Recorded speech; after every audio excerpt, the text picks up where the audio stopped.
Jangan kita berpikir untuk menghindari masalah, tapi kita berpikir bagaimana cara menghadapi masalah. Nah, karena kalau kita berpikir untuk menghindari masalah, masalah akan datang terus. Ya, yang belum nikah, masalahnya apa? Pingin nikah. Mau nikah, masalahnya apa? Nggak punya mahar. Sudah punya mahar, masalahnya apa? Nah, calon pengantinnya lagi. Nah, setelah nikah, masalah lagi. Belum dapat pekerjaan yang dapat memenuhi kebutuhan sehari-hari. Setelah dapat kerja, belum punya anak. Setelah punya anak, habis lagi uang untuk beli keperluan anak. Terus masalah. Nah, jadi kalau kita masih hidup di dunia, jangan ingin mencari bebas dari masalah, tapi bagaimana cara kita menghadapi masalah sesuai yang dicontohkan oleh yang mulia Nabi besar Muhammad Sallallahu Alaihi Wasallam. Nah, tidak perlu panjang lebar.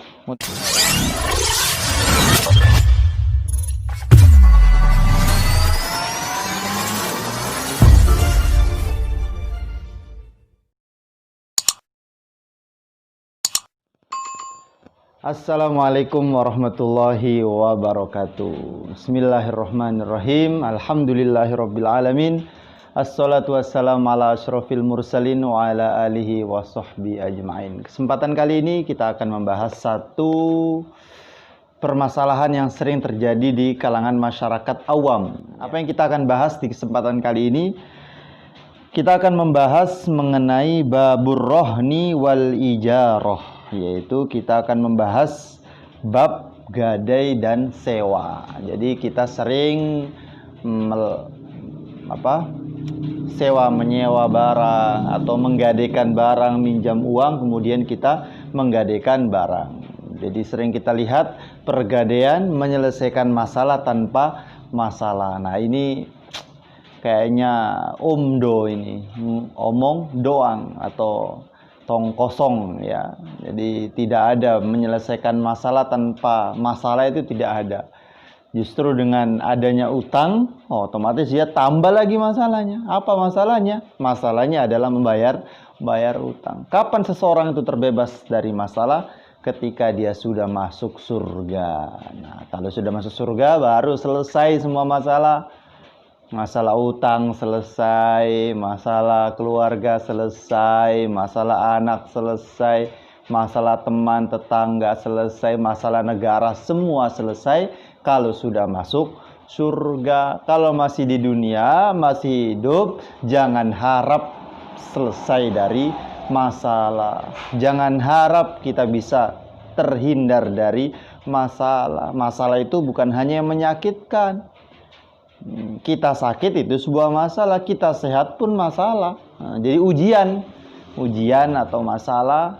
Nah, kalau kita sakit itu ujian, kita sehat pun ujian, kita miskin itu pun ujian, kita kaya pun itu ujian, jadi rakyat kita ujian, jadi pejabat, jadi pemimpin itu pun ujian. Nah, jadi semua orang-orang yang masih hidup di dunia, dia akan merasakan yang namanya masalah-masalah. Maka jangan kita berpikir untuk menghindari masalah, tapi kita berpikir bagaimana cara menghadapi masalah. Nah, karena kalau kita berpikir untuk menghindari masalah, masalah akan datang terus. Ya, yang belum nikah, masalahnya apa? Pingin nikah. Mau nikah, masalahnya apa? Nggak punya mahar. Sudah punya mahar, masalahnya apa? Nah, calon pengantinnya lagi. Nah, setelah nikah, masalah lagi. Belum dapat pekerjaan yang dapat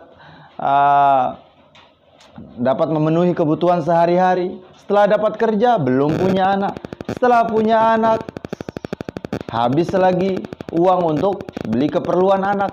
Terus masalah. Nah, jadi kalau kita masih hidup di dunia, jangan ingin mencari bebas dari masalah, tapi bagaimana cara kita menghadapi masalah sesuai yang dicontohkan oleh yang mulia Nabi besar Muhammad Sallallahu Alaihi Wasallam. Nah, tidak perlu panjang lebar. Untuk pembukaan saya kira cukup. Kita akan membahas masalah gadai yang pertama. Nah, di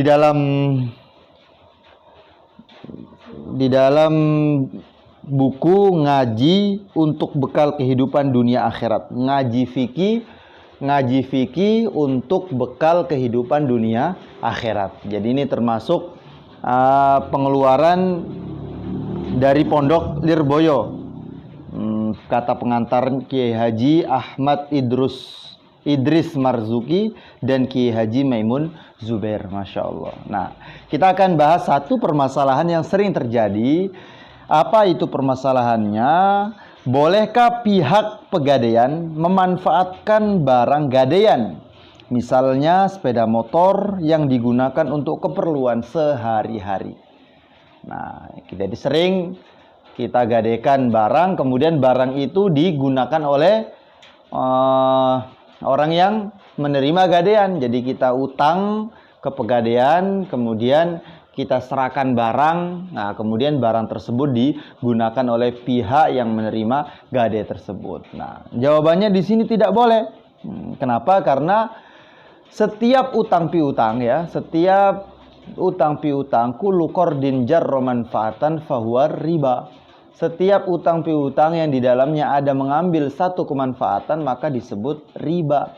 Jadi tidak boleh. Biasanya kalau di desa-desa umumnya kita ngutang ke seseorang, maka sebagai jaminannya kita gadaikan sawah kita untuk dia.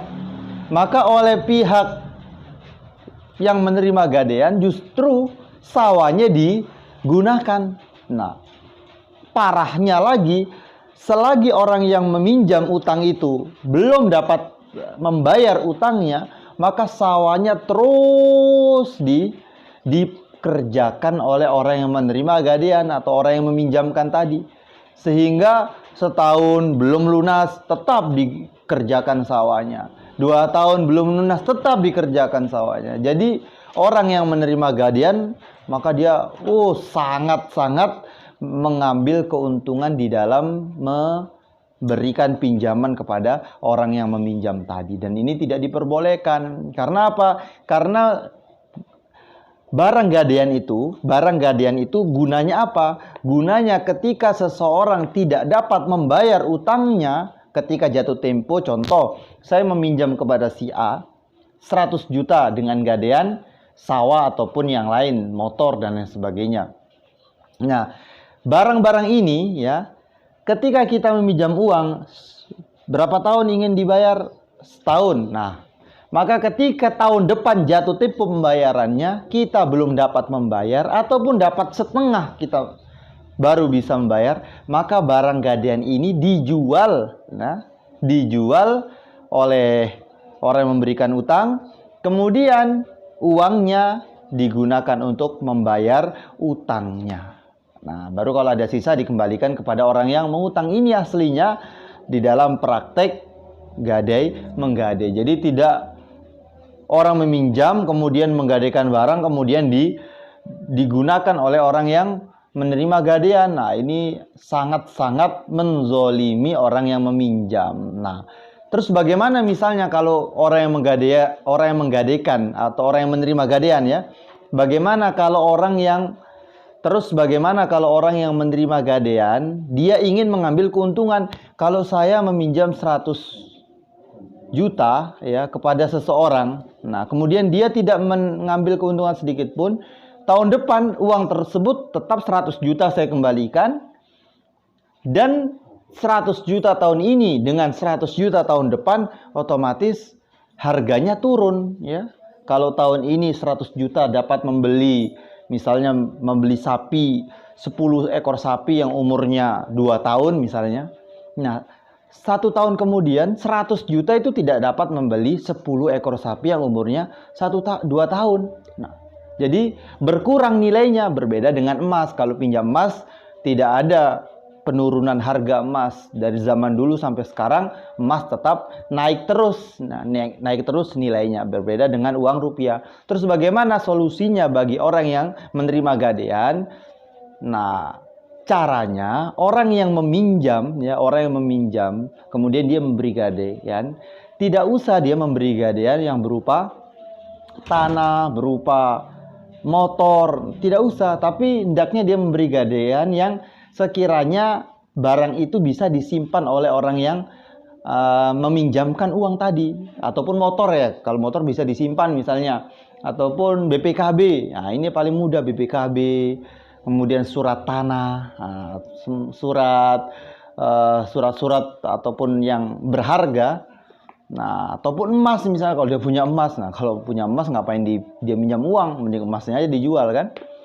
Nah, jadi surat-suratnya, surat-surat penting, BPKB, surat rumah atau surat tanah, sawah dan lain sebagainya itu digadaikan. Maka orang yang menerima gadaian, dia boleh ambil keuntungan dari sini.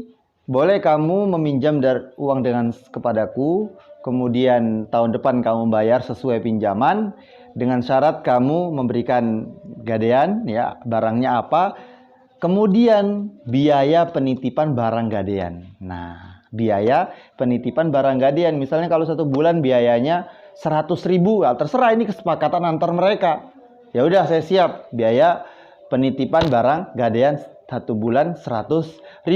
Jadi kalau misalnya 10 juta ya, 10 juta, kemudian dia uangnya belum kembali, ya tetap setiap bulannya dia wajib untuk membayar 100.000 sebagai upah penitipan barang gadaiannya. Nah, jadi untungnya dia di situ. Jadi bukan dari mengembalikan uang pinjaman. Kalau mengembalikan uang pinjaman jelas akotnya adalah riba. Tapi kalau dia mengambil keuntungan dari upah penitipan barang, nah ini yang diperbolehkan secara syariat, secara hukum fikih. Wallahu a'lam. Kurang lebihnya mohon maaf. Kita akan lanjut di pertemuan yang akan datang. Jangan lupa terus di channel KR. Nah, kita akan mendapatkan berbagai macam kefahaman-kefahaman yang mungkin baru didengar oleh sebagian masyarakat awam. Assalamualaikum warahmatullahi wabarakatuh.